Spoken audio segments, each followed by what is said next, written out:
Hey guys, and welcome to our show today on the Pathways show. Today I have Tommy Christie with me here. Welcome, Tommy. And Tommy is a wonderful human being. He's an amazing photographer. I follow him on Instagram, and your nature pictures, I have to say, Tommy, they're extremely beautiful and moving and touching, and I love them when I look at them. But you're also a great writer. You have been like one of these people on X that I have followed for some time, and we did a space together in the fall, and we dove deeply, I think, into a lot of different topics, such as your own background and mental health and psychedelics and different kinds of experiences, right? And I welcome you today now to my podcast, and I would like to go even deeper than we did last time. So welcome, Tommy. Hey, thank you so much for that kind introduction. I'm very grateful and blessed to be on here. I think podcasts are their own form of art and artistic expression, and I'm really pleased to be here. So, thank you, Gabriel. Thank you. So for the guests that do not know you, can you say something more about you? Who are you? Where are you right now in your life, and where do you come from? I'm happy to. That's a good question. I'm from Virginia, so United States of America. From Virginia, which is on the East Coast, close to the Atlantic Ocean. I grew up close to the beach. Now I live in Colorado, and this is a state that's kind of in the middle west portion of the United States. Very mountainous, very beautiful. I've lived out here for 9 years. I'm 33. So I would say the way I describe my age at this point is I'm on the foothills of middle age. I'm not middle age yet. I'm still young, but I'm on the foothills. I could see middle age over there, somewhat in the distance. So that's where I'm at in my life. I've been really creative the last few years. Really, ever since the coronavirus hit, I dove into photography, which you would reference a little bit, earlier in that introduction. Photography led me down this rabbit hole of just sharing my work online, which ultimately led me to X, where I've been writing for I think over 6 months now, 6 to 7 months, and I get so much value out of creating in general, and I think that's very much tied in with my spiritual growth. So the last 4 years, I would say, have been just monumental in shifting the way that I interact with the world and interact with reality and interact with myself. So a lot of creativity, a lot of spirituality, the last few years. Yeah, thank you so much for that. Hmm. And you actually, those are some of the topics that I would like to talk to you about on our podcast today. So you said that s- writing has been important to you for the past, time, 6 months or even more on X, and then photography even before that. Can you tell me about how did you get into photography? Why did you get into photography? What is photography for you? What's the experience that you have when you do take pictures, and what is it actually? Why do you do it? Like, what does it do for you, and what do you do for the world when you take pictures? Really good question. Starting off deep. I love it. So when it comes to photography, I actually started doing it with my iPhone. I would go on these hikes. Colorado is famous for its outdoors and the mountains. They are truly stunning. And there's these mountains here. We call them 14ers. And a 14er is a mountain that's 14,000 feet or higher. And I started and we have, there's 58 of them in Colorado. So it's over half of those 14ers that we have in the United States. So a lot of big, tall mountains, a lot of wonderful hikes, beautiful vistas. So I started taking my iPhone and going on these hikes. And I think I started an Instagram account maybe in like 2016, 2017. I just started sharing the photos. I didn't really think a whole lot of them. I just would be up on mountains, and they were pretty pictures because they were pretty locations. And I started sharing them. And the more that I did it, the better feedback I started to get from people. And I really enjoyed it. I just thought it was a beautiful process. When you take a photograph, you're quite literally freezing a transient moment of reality. That's how I like to think about it. That's how I frame it. That was a Yeah, pun because of photography. But I really do think that there's this beautiful transience to photography, which is why I think it's such a timeless art form. You're literally just taking a little subsection of reality when you take a photo of something, and it's frozen forever as long as you don't lose the file, obviously. So I think that there's just this beautiful, fleeting, transient, um, godlike beauty in photographs. And I almost skipped ahead of myself there too, but that's part of how I see this. Then at a certain phase, I figured it would have been wise for me to buy a camera. So I bought a Fujifilm X-T2, which is this awesome camera. It's over there. I would get it, but I would like have to go on off mic. Yeah. It's a beautiful camera. I bought a few different interchangeable lenses for it, and it's a hobby that's given me so much. It's almost beyond a hobby. It's like a passion, I would say. There was a period of time where I thought I wanted to become full time with photography and make it my full time living. However, I realized quickly, I have my own little business. I realized quickly that doing the photography for money drained me creatively. It really did. I wasn't able to really I stopped enjoying it. When I was taking on all these jobs, it was making decent money, and it was supplementing what I was doing for my day job. But I realized it's just not really my calling to do it for money. It's just something that I love. Really, for me, it's a way to make art out of travel. These days, that's how I use my camera. When I travel, I take my camera with me and I let it guide me, and I let my soul guide me. And the camera is just this. It's just a instrument. It's just an instrument for creating art. That's how I view it, and it continues to evolve. If you ask me that question in 5 years, I might have a totally different answer for you. But for me, it's truly just an instrument to create art and to make art out of travel. If that makes sense. Yeah. So you're capturing a moment of transient reality while you're traveling, paradoxically. Precisely. It's almost Mhm. like trying to build a castle in the sand. It's going to get knocked down eventually. But I do think that there's something profoundly powerful about it for me, because I've always been into maps and geography and travel, and I just got obsessed with it. When COVID hit, I just absolutely dove into it, um, as deeply as I could, over that period of time. But now I think I've transitioned more to writing as my primary, and speaking in some ways as my primary artistic medium or media. Although photography, I think, will always play a role in my life. I'm always going to have cameras. I'm always going to take them when I travel. It's a really, it's a really awesome thing Yeah. that I plan on doing forever. Yeah. My wife is a photographer, so she expresses it in similar ways when she talks about her photography, how she's always like, she's always loved cameras. She's always loved, like, since she was a kid, she wanted to take pictures, and now she's doing it like full time. That's her, like, she has her own business. Oh And wow, she talks, yeah, she speaks of the art as, I love creating, or I love capturing a moment and then go back and look at the moment, because then you can, like, capture it for an eternity, really, or forever, for a very long time. And those are the moments you might forget, like in 10 years from now. You go back and look at the pictures, and then you remember, and it's just not just a picture, it's all this emotional baggage, all this sensations, like, that's built into that picture that you have a relationship to. So it's something you have a relationship to, yeah, and it brings out something from you. And I think that you, as a photographer, I mean, you can speak to this better than I. I'm not a photographer. I try to. I love the idea of taking pictures, but I'm not there yet to call myself a photographer. But when you, as a photographer, you frame reality in one way, right?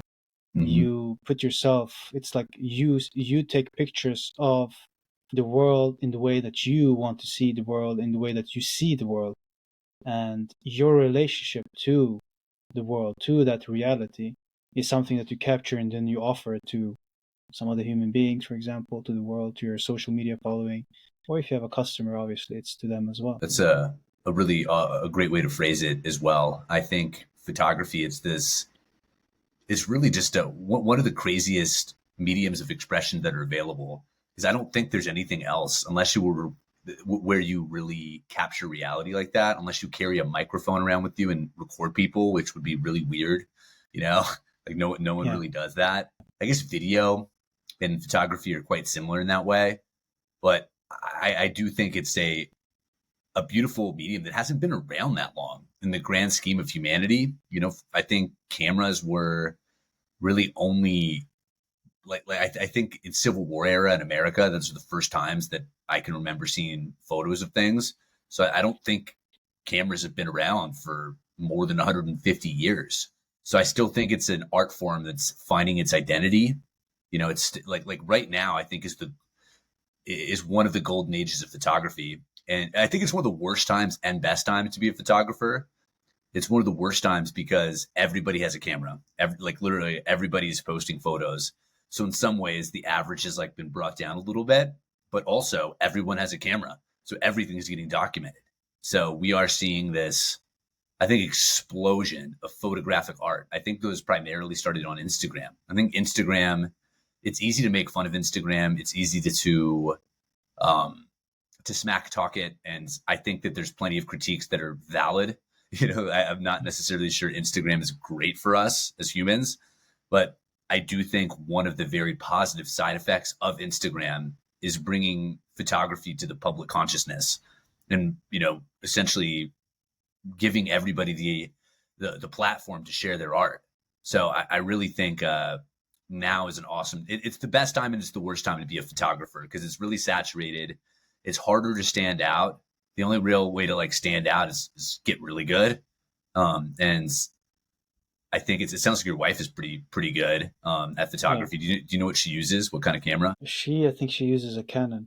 I don't know Okay. exactly the specific model that she's using, but she's using a Canon. But she does like lifestyle, family photography, newborn photography. She's also doing weddings as well. So it's like more, following a family from the moment when they get together as a couple to when they, have children and then when the children grow up and so on, Hmm. kind of thing. And she does a lot of outdoor. She loves outdoor. And she also does a lot of indoor as well. She has her own studio here where we live Whoa, that's in the cool. city. Yeah. And Yeah. that hit me too. I think the other thing about photography that I didn't talk about is it's very much I think any art is about storytelling. And it's like what your wife does is a perfect example of storytelling. You know, she's trying to capture the essence of these families and the essences of these events that she's attending, like a wedding. You know, if you're a wedding photographer, your whole objective is to tell the story of that wedding and to do it as beautifully and authentically as possible. And I think that's the case with a podcast. You know, you're trying to tell, I mean, not necessarily a story, but I do think you are typically like this Yeah. podcast. It's about my story, and it's about Yeah. your story. You know, all of them. That's like the overarching link between them is you and writing. You know, I don't care what you're writing about. You're trying to convey some type of emotion, and I think a good way to put that is storytelling because fundamentally, you studied anthropology, right? You have a PhD in anthropology. It's in the religious studies. Oh, But religious studies. anthropology is like, I would say that it's part of the training as well. But Hmm. that's not the major thing here. It's not the main Totally. thing. And I guess religious studies would also fit into what I'm about to say. We're storytelling creatures to our core. I think that's the thing that separates humans from other beings is we're able to Yeah. imagine the future, you know, and imagine these distant realities in the past as well, you know, and there's no other animal that I'm fully aware of that I guess we don't know what it's like to be an animal. We don't know what it's Yeah. like to be a dolphin. We don't know what it's like to be an orangutan. But I would imagine we're the only creature that's able to really project out into the future and into the past, which is what I think was one of the greatest gifts and greatest flaws that we have as a creature. No, I fully agree with you there. And storytelling is extremely powerful. That's what you would do all the time. And in the stories, and the better storytellers we are, the better we can capture emotions. I mean, its conviction is done through storytelling. And like, even I think, even if you say that, no, I'm not doing storytelling, we're doing storytelling. Because we can't not do storytelling, because you may be part of a story, you may be telling yourself a story even if you're not aware of the story that you're telling all the time. your interactions, like our entire identities. I think it's built into a story. So the question is if you're aware of the story, and if you, as you said, I think imagination is so important for various reasons, but mostly I think these days because with an imagination, especially imagining in the future, you can decide what story to tell and how you want to impact your future based on the vision you may have and the action that you can take today and the story you start telling yourself today, right? Yeah, that's very powerful, man. And something came up for me when you were talking. Even if you want to, like at the beginning, your hypothetical person, even if you say that I'm not telling a story, that is a story. So there's no getting Yeah. away from it. It's that idea, like, you know, you always have to make a choice. Even not making a choice is a choice. So I Yes. do think that, I mean, look at how powerful cinema is and how transcendent some films are in their impact on culture. You like there's no other way you can explain that outside of the power of stories, or you know, like something I've been reading. I have it right here, the Bible. You know, like this is just a book of stories ultimately Yep. that have transcended all eras, and somehow I'm still reading this book. You know, even if it's like 2,000 plus years after. I mean, I guess the Old Testament, 3,000 years after it was written. So it's, yeah, I don't think we can speak anymore about how powerful stories are for the human experience. They're almost everything. Yeah. Because we tell our history is captured in its storytelling, right? So we don't know exactly what happens in the past, but the second we start saying something about the past, we're telling a story about the past, and that's what history literally is. And I think like books like the Bible, scriptures can be scriptures and can be other types of historical text, right? They capture something of their own times in Hmm. one sense. They're an expression of their own times, but they're still relevant, can be relevant. And the Bible is obviously one of those examples. They're still relevant very long after. It's a living book in one sense because it's read by people and interpreted in the by the people that are reading them, in the communities that where they're being read and heard and so on. So Hmm. I absolutely agree with you there. Fully. Yeah, and I would be curious too. You know, I know that you're a religious scholar. When it comes to like religious stories, do they have a different quality than other stories? The best religious stories, they assimilate the cultural stories Hmm. that are being already told in the culture where they are uh, present, where they expand to, where they go, and they make it part of their own story. They make it into their own. They make it their own story. So, for example, the Bible has been translated into so many different languages. Probably all known written languages in the world. Hmm. Historically, the Bible has probably been translated into those languages. And one of the strengths, I think, of that is translation requires. It's not just a word for word. You can never translate something truly into a different language. For example, the Gospel of John. Hmm. In the beginning was the Word. English is word. In Greek, it's logos. But I think I'm not certain of this, but I think, like for example, in the Eastern tradition, so in Asian, like in China, they would translate that word as in the beginning was the Tao or the Tao. Just a concept that's because the logos does not make sense in that culture, for example. So they have to use something that's indigenous in one sense, right? Hmm. And make it their own.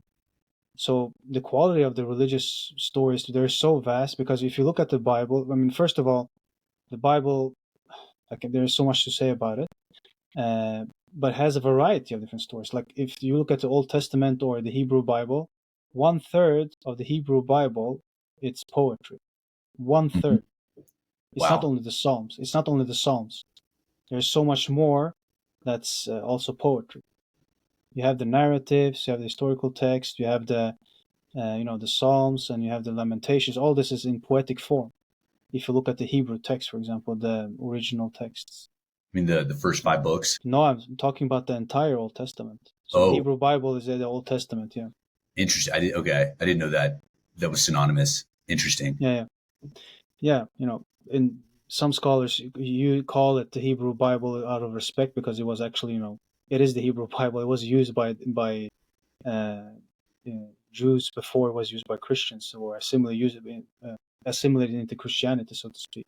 Well, Mm. actually, the first Christians were also, Jews, obviously. So yeah, so that's actually a sensitivity that a lot of people are taking now today. They're saying calling it the Hebrew Bible, and I prefer calling it that as well. Hmm. Interesting. The Hebrew Bible. Yeah, there's been so much coming up for me as I read the Bible because it's Yeah, this.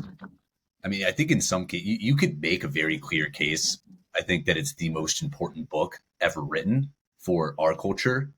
I mean, obviously, like that's an arguable claim. I'm sure there's a lot of people that would contest what I just said, but I do think you could make a pretty compelling case that it's the most important book ever written. And then it makes you ask the questions like, why? Why is this book so powerful? And what would you say, Gabriel? Like, why do you think the Bible is such an important book? well, first of all, the Bible is not only one book. You hold it as one book, Mm-hmm. and we use it as one book today because we have the printing press, and has been, gathered together. Mm-hmm. But actually, if you go back more than 500 years, you'll have a lot of manuscripts, and you'll also have different canons of, what you're supposed to include in the Bible. Mm-hmm. So what's basic for all Christians, for example, in the Old Testament especially, it's the Tanakh. So it's the Torah, the prophets, Nevi'im, and the Ketuvim, so the smaller books. Mm-hmm. Those are the basic things, and that's actually what you probably have in your hand right now. But then you have other religious cultures, religious traditions, like the Ethiopian Orthodox tradition. It has Mm. the biggest canon of the Bible, for example. It has more Well, books, including in the Old Testament, that you will have in an English translation, for example. You have not more than just the Apocrypha, or deuterocanonical books, as they're also called, like the Maccabees and so on. Same thing with the Syriac tradition, has almost the same number of books in the Old Testament as the Ethiopian. I think there's like one book uh, that differs between them in number. So we're talking about, like, maybe I'm not certain now, maybe 10 to 15 extra books in the Old Testament that you don't have, like in some of the texts. Um, for most of Christians in history, they didn't know how to read the Bible. They were mostly illiterate. You didn't have to read until quite recently, right? mm, Uh, so they would hear the scriptures in the church, in the synagogue, in a religious community. So we were always heard and interpreted in that context until, let's say 500 years ago, when you have the printing press and it's being published and people can read it actually on their own, even if not everyone was able to read. So that was a big revolution. And the reason why I think the Bible has been so important, obviously, it's the church has made it so important. It's has become part of the fabric of society in so many different ways. The stories are amazing mm-hmm. because it captures, like you said, it's probably, the oldest book in the Old Testament, maybe 3,000 years old. I don't think 3,000, maybe 2,800 or something like that. Uh, and then you have the New Testament, right, which is like 2,000 years old, and so important in one sense, also as well. Yeah. So yeah, I don't know. I think it's the interaction, because I'm not a Bible scholar, but I think, like, the Bible has been used in living communities historically. They've been used in the liturgy. They've been used in the mass, in the different rituals which Mm-hmm. have been performed in the different communities. And so the stories of the Bible have been made and remade, interpreted, reinterpreted, applied, and so on. Uh, there's some scholars today, a big chunk of scholars, they don't only look at the Bible itself. They look at they're more interested in how has the Bible been interpreted by later generations. Mm-hmm. Yeah. So it's not only the Bible, there are commentaries on the Bible as well. So So they're interpreting interpretations. yeah, exactly. And then there's And probably seeing how people that they're connected. and there's probably interpreters of those interpretations too. Yeah, sure. Absolutely. And most importantly, how they're being used. Like how has but you have the Bible in your hand right now, and you can read it and you can understand and it can move you. The stories are beautiful and intriguing, right? The poetry, the Psalms are amazing. Mm-hmm. The Psalms are amazing, and then, but what they look at, and what I'm also interested in looking at sometimes. Now, I'm not a scholar of this either, but I'm a ritual scholar. Is how are the stories used Mm. in the different contexts? How were they used? Why were they used this way? How were they used to make arguments? Political arguments, even sometimes spiritual arguments, and so on. I've been reading the Old Testament, and I'm on the I've jumped around, but now I'm just starting from scratch, and I'm on the Book of Exodus right now. They're just talking about I'm at a really boring part of it, and they're just like talking about the laws. God's just Yeah, like, here's what a tabernacle is. I'm like, all right, God, okay. But that was really, really important for these people. Like he literally yeah, told them that God told them how to construct this, I guess, this place where people would gather, and worship him. So I'm learning that there's like this large legal component to the Bible that I didn't really realize before I like dove into it. yeah. So what does it mean for you? Like, how do you come into? I know it's been a recent rediscovery for you or a discovery for you, Mm-hmm. your own spiritual path. I think as a creative person, you're always on some kind of spiritual path. I think Mm-hmm. creativity and spirituality are deeply, deeply intertwined to one another. Mm-hmm. But what's your journey? What's your path? What does that look for you? It's a great question. I think to go way back, I'm trying to think my first time really becoming a spiritual human was probably in my early 20s when I kind of hit rock bottom. I had some serious issues with alcohol and marijuana, and I got arrested a couple of times. I went to jail for a couple of nights, and I was suspended from my university in the United States. I went to Virginia Tech. I was actually a philosophy student and a geography student, and I was suspended for a whole semester. And after that, after I was suspended, my mother and grandmother, they bankrolled a trip for me. I went to because I was really in a bad place. I'd lost my father when I was 12 or 13, and I was really at a point in my life where my life could have gone a couple different directions. I really think that I could have become, a real loser and a real dropout, a real, as we call it, a fuck up.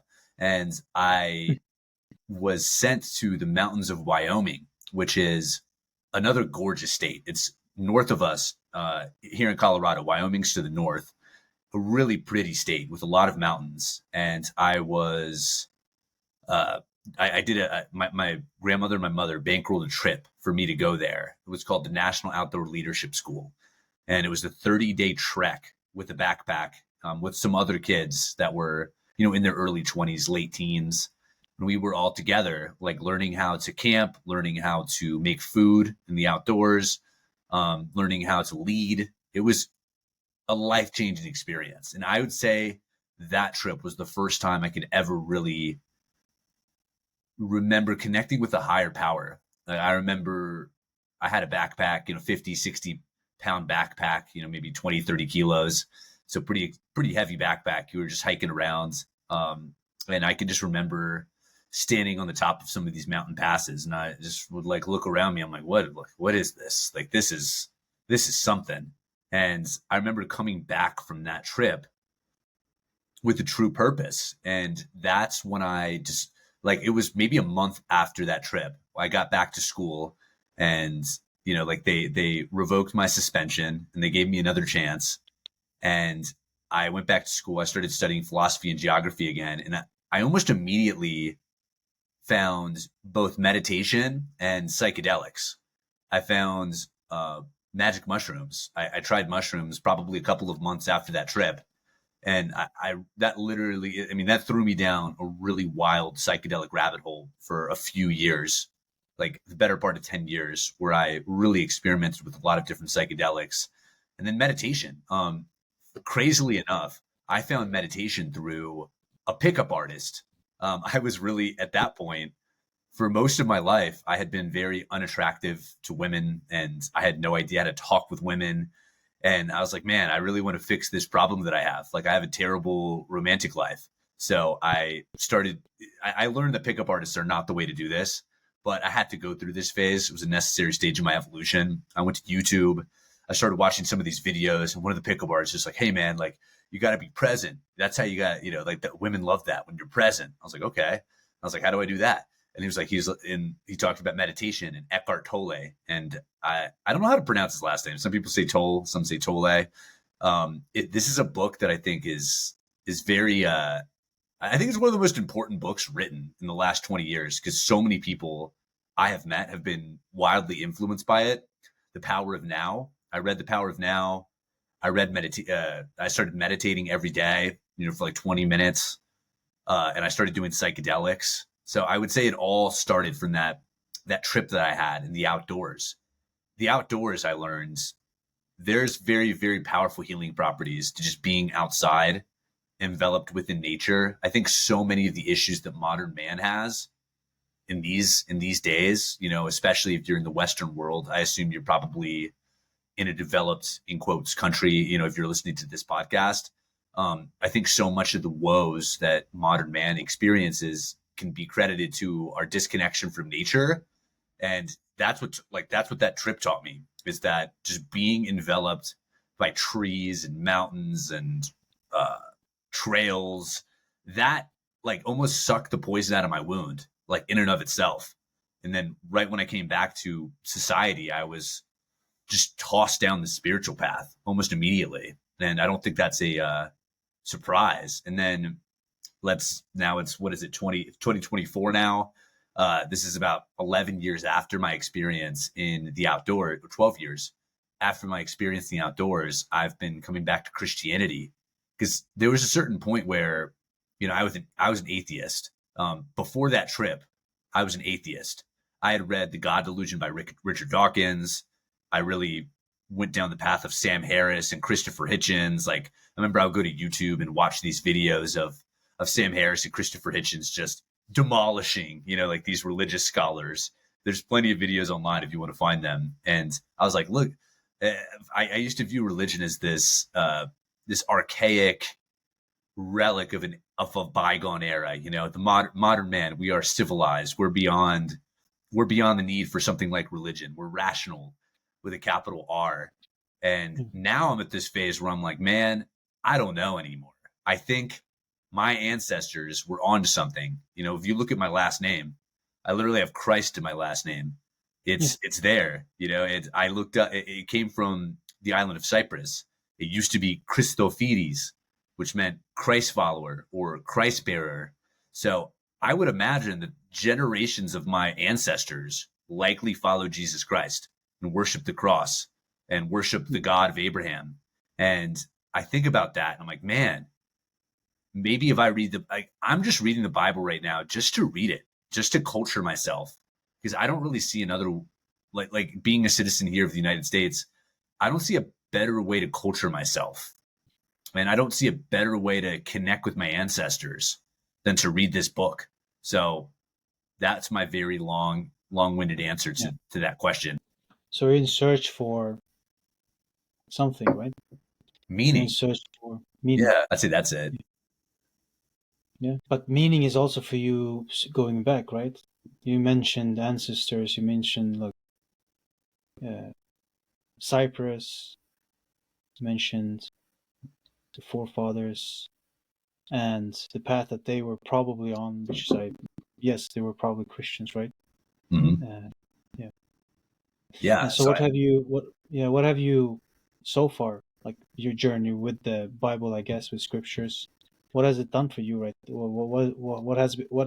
How has it been for you? I would say it's almost like streamlined my spirituality. Like I can, when I just drop into prayer, it only has to be a couple of minutes these days. But I found so much healing properties from just praying to God and just kind of fully, what's the word I'm looking for? Fully letting go and just believing in God.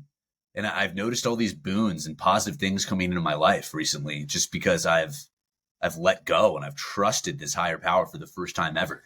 So I really do think that there is a divine operating principle to the universe. I really think that there is some type of higher power that's helping guide everything that's happening here. I don't necessarily believe in everything that I've read in the Bible. I think parts of it seem a little bit tenuous, more tenuous than others. But I really do think that by reading this book and trusting in God, I've seen a lot of benefits in my life. And there's been old habits and dead wood that I've been able to burn off the last few months at a way faster speed than I had been, burning things off beforehand. So I really think that there's massive power in these ancient traditions. And I think we are, as a society, I think in some ways we're progressing, but I think with a lot of progress, you throw the baby out with the bathwater. And I think we've had a lot of that happen in our civilization. I mean, what is it? Friedrich Nietzsche, he predicted, I think one of the most prescient calls of all time was the death of God. And he predicted somehow back in the 1800s what modern man leaving God with a capital G would represent. And I think you see a lot of nihilism, you see a lot of doomerism, you see a lot of miserable people in our culture today, in our society today. And I don't think they would be so miserable if they were connected to something that was bigger than themselves. I really think God is the answer to a lot of the problems that we have as modern people. Speaking just from my own personal experience, but I'm just extrapolating that over a wider scale. Yeah. What's your favorite part? Like you're talking about how reading scriptures has helped you get rid of maybe some old beliefs, maybe you know, some parts of yourself maybe that, you were struggling with, or get over some parts of yourself that you were struggling with. What would you have said, like in the past 2 months, has been the most shifting for you, the most important part or Yeah, encounter? Yeah. I've really liked the Psalms, and I've really liked Genesis. I've also liked the Gospels. I'd say that those have been extremely powerful. Just reading about Jesus's life and the really radical forgiveness that he had towards everything and everyone around him. I think it's that idea of forgiveness, of just fully forgiving myself for, I don't know, any flaws that I may have, any, um, because we can all be assholes sometimes. And I think that's a huge theme of the Bible. At the beginning of the book of Genesis, for instance, God creates man, then man immediately messes things up, makes a whole mess of it with Adam and Eve. They lie to God and break the only rule that he set for them. And he creates a great flood. And he's like, all right, we're doing this again. Then we continue to mess up over and over and over and over again. I think that's the story of man. We continue to hurt each other. We continue to act in devious, degenerate ways. But then that's why we have Jesus as the symbol that forgives us, this infinite cosmic forgiveness. So I think it's that, like I think for a while I used to just think of myself as this devilish, flawed being that wasn't worthy of love, support, connection, all these things. But I think that's what God and the Bible have been teaching me, that that we are all, like this is like, I think the first page of Genesis, we are created in God's image. We are divine beings. We have a spark of divinity in all of us. So I think that idea, the fact that we have a spark of divinity and that we are forgiven for everything, I think that's what's given me such a powerful, I think that's where the healing properties have come from. When I think of myself and I think of my vessel as this vessel for God, I'm able to do so much more. I'm able to achieve so much more and to drop so much more deadwood, just believing that I am this spark of the divinity, this spark of God himself. And I really believe that. I've had psychedelic experiences that have pretty much taught me that and showed me that, not in the same exact words or experiences, but I really believe that there's something very, very special about what's happening here on planet Earth. We have been like if you just look at it biologically, look at or physically, I should say, look at the atoms and the molecules that are in our body. They've been here since the Big Bang. They've been here for billions of years. If you buy the idea of like the Big Bang, we've been around for Yeah. what 13.7 billion years. All the cells in your body, they've just been recycled. They were born in the center of a star or the center of a nebulae. It's really all so beautiful. And I'd say those are that was kind of a tangent right there at the end, but for me, it's the forgiveness and the divine imagery that have really, really changed my life. So what I hear you saying essentially is that encountering scriptures, and probably also together with your earlier experiences, as you just implied, has helped you change your self-image, your what you believe about yourself, and that is actually your beliefs about yourself and what's possible in life and what the meaning of life is actually huge. There are just two other things that come to my mind when you mention Genesis and then the Gospel. I'll mention them for you. In in the Syriac tradition that I Mm-hmm. have studied specifically in my research, there is this idea. For example, I've studied rituals and I've studied texts as well as architecture. There's this whole idea that the entire ritual system of the Eastern churches, but more specifically in the Syriac church, they're designed as an invitation into a deeper understanding and like an immersion into the divine reality, so to speak. And the comment, for example, the first entrance, obviously, into the Christian community is baptism, right? Baptisms, if you look at the old architecture and like in southeast of Turkey, so Anatolia area, where my ancestors come from, you'll find that baptistries were always outside of the church building, not like today, like we have in churches, to the modern churches, you have the font inside of the church, well, outside. The reason being, but you're baptized before you actually enter the church. But the point being is, a commentary that's used in the Syriac tradition, for example, when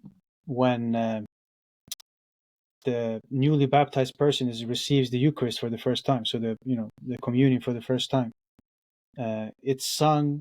It's said that the fruit that Adam was not given to him in paradise, I put in your mouth today. So the idea in the Eastern churches was not, you talk about the one messing up the one rule. It was never about messing up a rule. It was about grasping something that was given freely. And the idea that they had was like, okay, they saw the fruits of the tree as actually a type for the body of God, literally.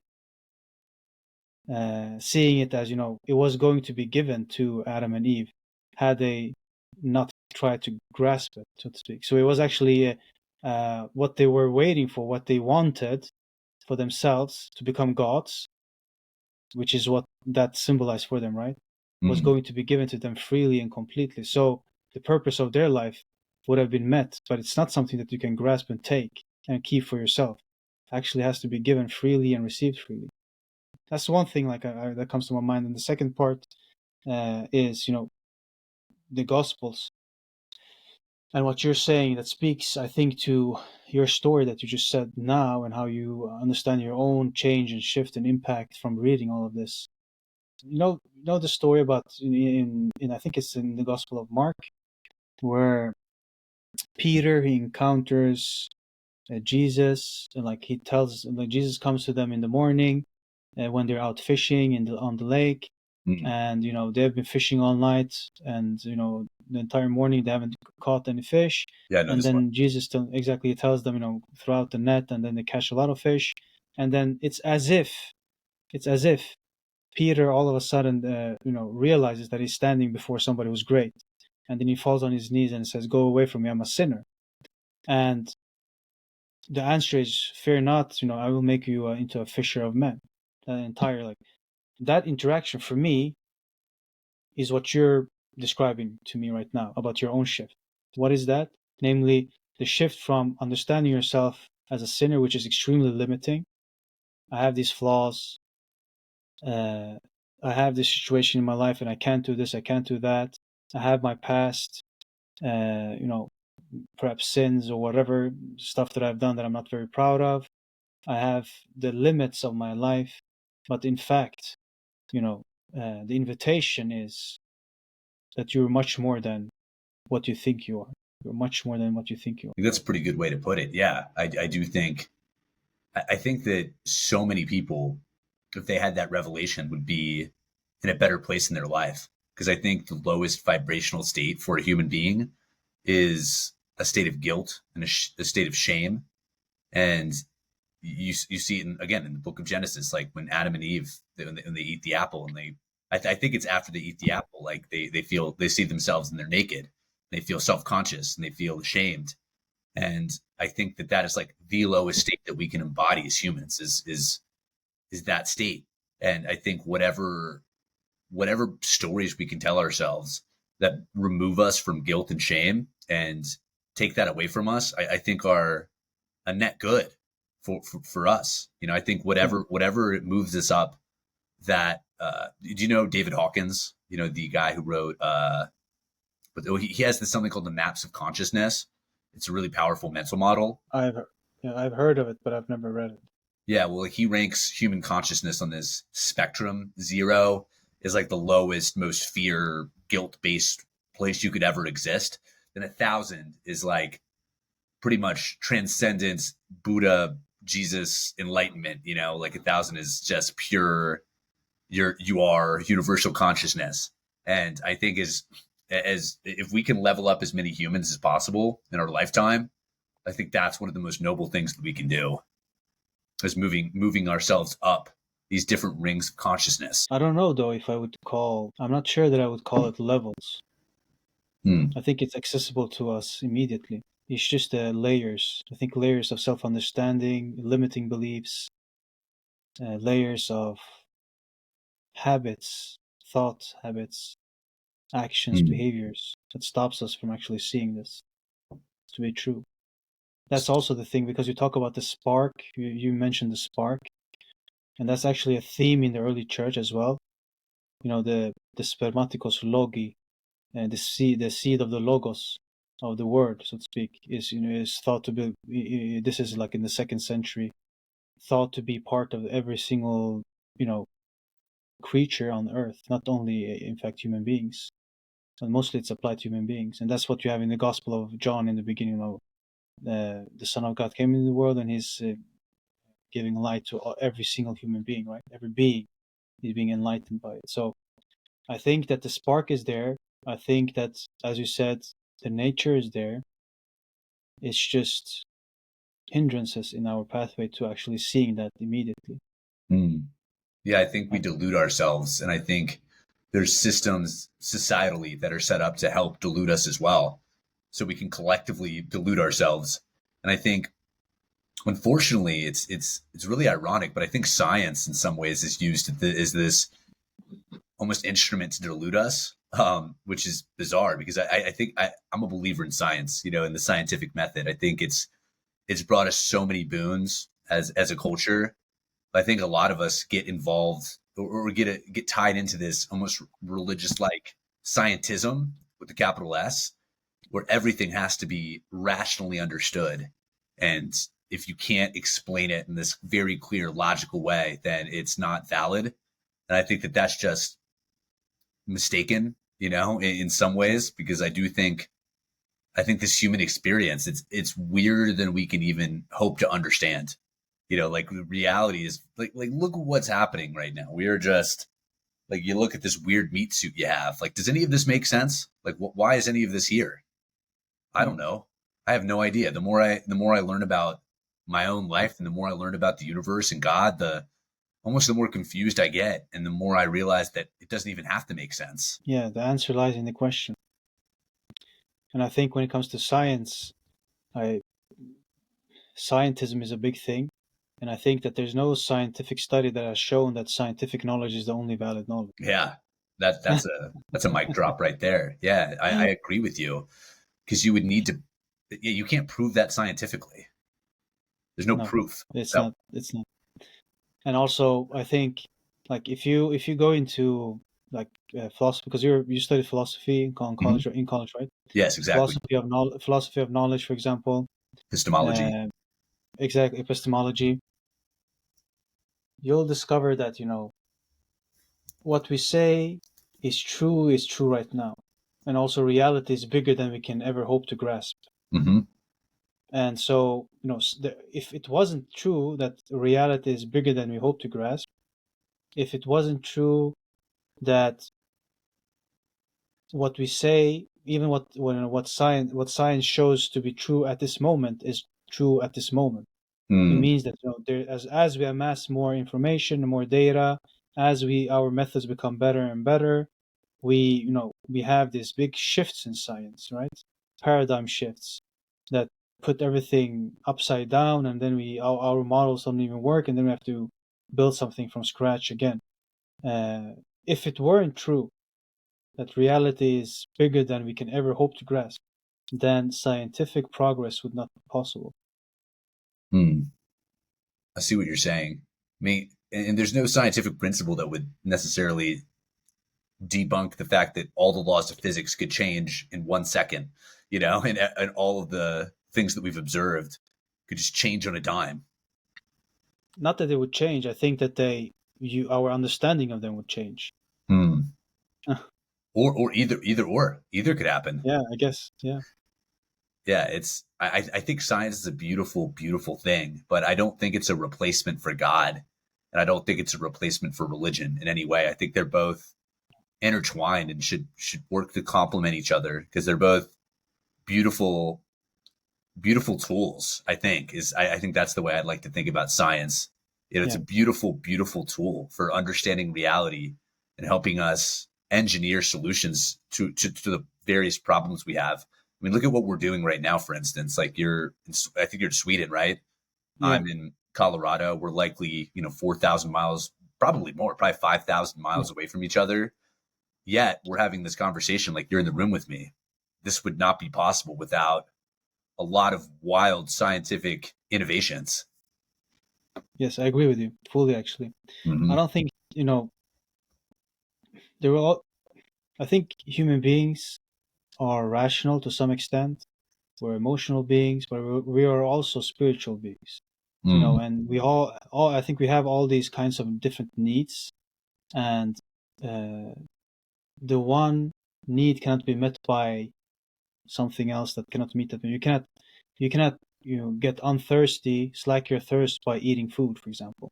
No, Yeah, it's like science won't be able to replace poetry if you like reading poetry. Science won't be able to reading a textbook won't, probably not for you at least, not be able to replace writing or doing photography, right? Or hmm, having a conversation with another human being. Science won't be able to replace that. It can do a lot of things, very important things, obviously. Solve solutions, help us understand reality, different parts of reality, medical innovations and all kinds of innovations that are so important for our society and necessary, I think, for sure. yeah, But but it cannot replace. it's a great way to put it. I think we just have various itches and thirsts and hungers, and each one has a very specific solution. And I think science is. I remember when I think about my life too. When I was very atheistic, my life had never been in a worse place. I was in probably the worst mental and physical health space that I've ever been when I was an atheist. And it was leading me down a terrible path because I had no real purpose or meaning, or it was all just kind of like we're floating on a rock, where, nothing means anything. And in some ways that's true, I think, in a way, like that is what's happening. But I don't think it's empowering. And I don't think believing that and making that your overarching theology leads to any good things at all. I think back to that book, Man's Search for Meaning by Viktor Frankl. And I think foundationally, that is one of our biggest impulses as humans is to find meaning and it's to find purpose out of this life that we're living. Because I think that there's no other way to comport yourself with reality outside of figuring out what's meaningful to you. And I don't think I don't think meaning comes from just seeking pleasure for pleasure's sake. And I think that that's what we're led to believe a lot in our consumerist culture here, in the United States. Like, I think foundationally, a lot of people think that if you buy this thing on Amazon, that's going Yeah. to heal you. That's going to be what you need. And it's in reality, it's only going to give you pleasure for, a couple of days, and then maybe a couple of weeks. Then it becomes normal as you kind of Yeah. adapt hedonically to that new thing.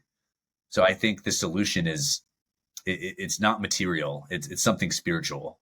I think to all of our modern day problems, I think it all comes from this different And I think you realm, said this something spiritual earlier in the realm. conversation. You talked about our disconnectedness from nature, you said. But I think it's more than just from nature, and you said from God. And I would say Mm-hmm. from each other. We're disconnected from each other. Like, I think Viktor Frankl was right. I've read a lot of his work, Man's Search for Meaning, but it also recently, I think, was published a series of lectures that he held.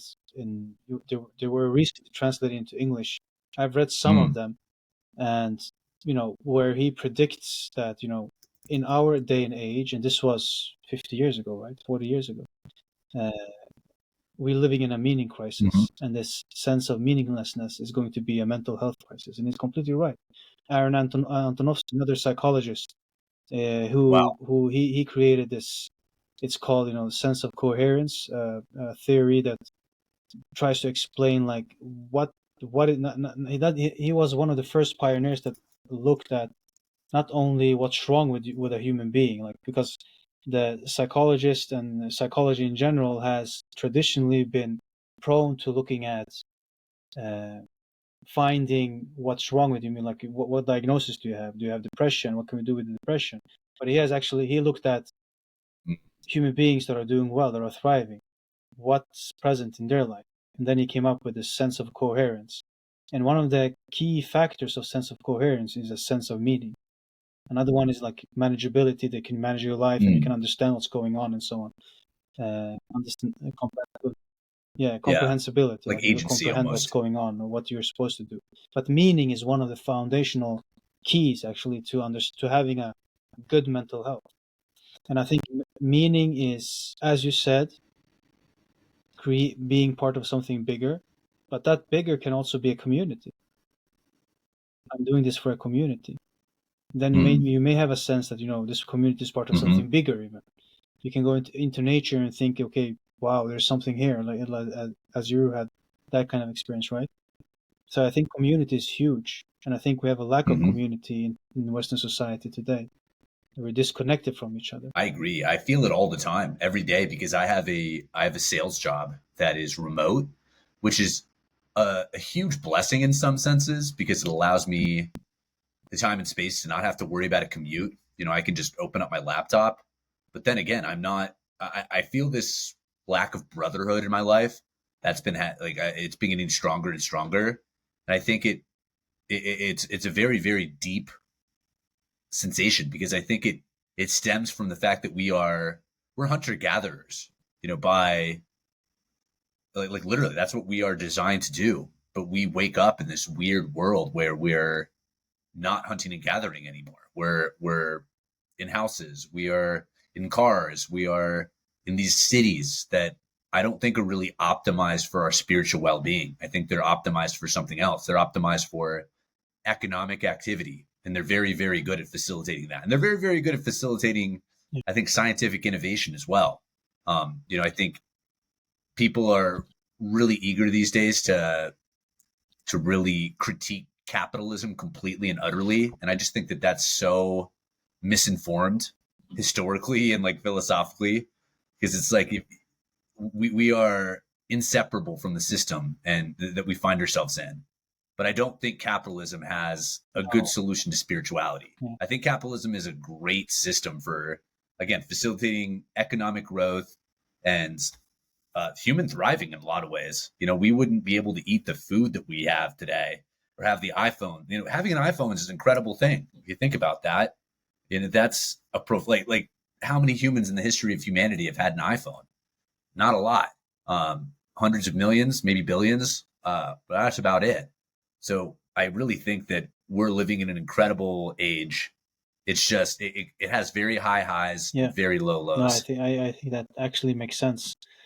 Um I agree with the last part about capitalism, and there are different systems that we have to work with, right? The different system for societies, and capitalism has for sure enabled a lot of good things to happen. Absolutely. Even though I'm prone to thinking Yeah, that look at um, some more regulation is needed, perhaps, than pure capital neoliberalism. For example, I think it's not very good in and of itself. It does some good things, but also do a lot of bad things. Coming from Sweden, it's both sure, neoliberal, but also as a social democratic system. So it's a mix between having some kind of socialism, as you would call it, but I don't know if it's socialism really, but while it maintains a high level of liberty and freedom to create and to create your own businesses and so on, while it maintains a high level of living for everyone in society, because it recognizes, healthcare. Now we're getting all political here. Healthcare should be good. Healthcare should be available for everyone. Free school should be available for everyone. If it shouldn't matter if you're poor or if you're rich, if you have money. It should be available to everyone, and it's for the benefit of everyone. Because if we have a system that takes care of everyone, like gives a good basic coverage, not only basic, actually very good coverage, hmm then we can all thrive more. How can you thrive if you come from a position of poverty? And if you obviously there are some people who can climb and make it, but what about the people that are unable to because of some, you know, they belong to a minority group or have some mental health issue or, you know, they are unable to climb in the capitalist system. What about them? Yeah, that's just my take on yeah. No, no, it's. I think you make very good points, and I think one of the worst things about the country, I it. think Yeah, the USA is actually a great place overall. I'm very, very grateful to have been raised in this country, but I do think that the biggest flaw we have is that we don't support people as well as we could. We don't yeah, have universal health care. If you want to go to the doctor and you don't have health insurance here, it's going to cost you like literally an arm and a leg. And I think we can't really fully call yeah, ourselves civilized without having that. So I'm fully supportive of things like because I do think capitalism, it creates this system of, I think in some ways, competition. In some ways it's healthy, but I think when you move that competition into things that are public goods like education and healthcare, I think it really muddies the waters a lot. If you look at how expensive college here is here in the United States, I'm 33. I have friends that are in their early 30s that are over six figures in debt, to the American academic system. And no, that just doesn't sit right with me. There's something, yeah, there's something profoundly wrong with that. Although, these people made the conscious decisions to do that, but yeah. it's really We're messed probably up. also nudged into That's thinking an that I issue need here to in the do United this in order States. to get a better life or something, right? They were probably so it's a conscious decision, perhaps. We were in your 18, 19, like I don't know how informed of a decision you can make. I agree with you that it's for the benefit of the entire society if you have a universal healthcare, but also like in Sweden, which I love. I'm gonna ask you a different question, but do a segue. But I'm just gonna say this first. Um, I can study at university my entire life and pay zero krones. It doesn't cost anything. It doesn't cost anything. It's tax money, Wow. cost obviously, but it's financed by the tax system. So as a Swedish citizen or I can study my entire life. I probably have most credits. I would probably make the top 100 list in Sweden or something. I'll pay off a number of credits. And I love that, and I Yeah. love that because I I, think I'm going to I study would my have, entire life because it's opportunity and it's learning something new, even if you don't use it for for a job or anything. It's just enriching your life. I would have almost had, like, if I was within a system like that, I would probably have a couple graduate degrees, but I, I have to, I don't want to go Yeah, in debt to go to school. I don't want to pay $60,000 to go back and get I would love to yeah, get a master's in philosophy or something like that. That would be incredible. If I could go and just like read philosophy books and study and write papers and Yeah. teach people. Like that would be so cool. But I'd have to spend, $60 to $100,000 and forgo working and just put myself in this weird spot where I Yeah. couldn't manage it here in the US. So Yeah. I do think For that's the sure. biggest flaw of our system. Tommy, where will you be in Mhm. a year or 2 years from now? Oh man, I don't That's the know. worst question of the episode. I have no idea. Hopefully happy, healthy, and strong wherever I am. But I really don't know. I genuinely have stopped trying to predict my future because I think that takes away from it. I just want to be present. I want to be healthy. I want to be embodied. I want to be positive. I want to be a beacon for others. So I really don't know, man. I just hope wherever I am that I'm of sound mind, It's sound amazing, body, man. and sound I hope spirit. so. I hope so, and I'm sure that you will be also. So you will be there. That's the beautiful vision that you describe and goal as well. Right.